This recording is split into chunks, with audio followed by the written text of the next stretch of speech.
I'm Kent RJ Gonzalez from Acacia. Today we're gonna cook my favorite dish, tinolang taong, for lunch.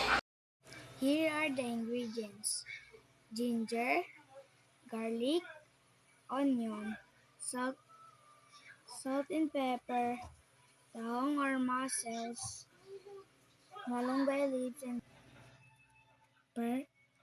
first put oil on the pan.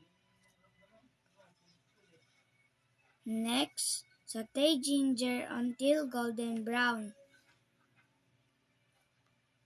Then add the onion and saute until it's golden brown.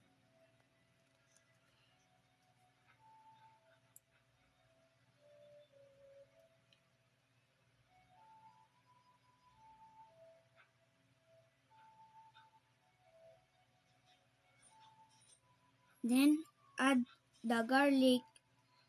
Saute also until golden brown.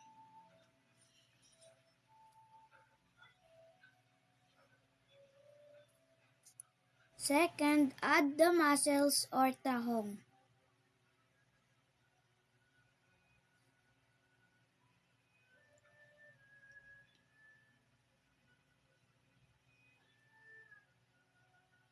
And season with salt and pepper.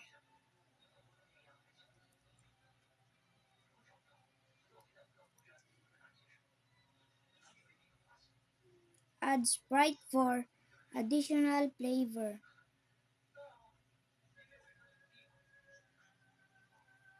And add also water.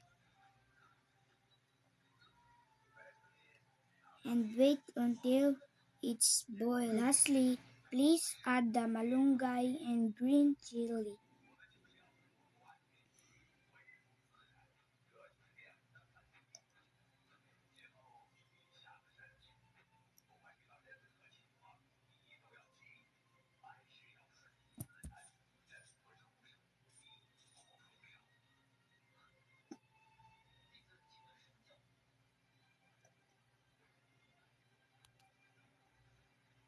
And wait more minutes to cook the malunggay leaves.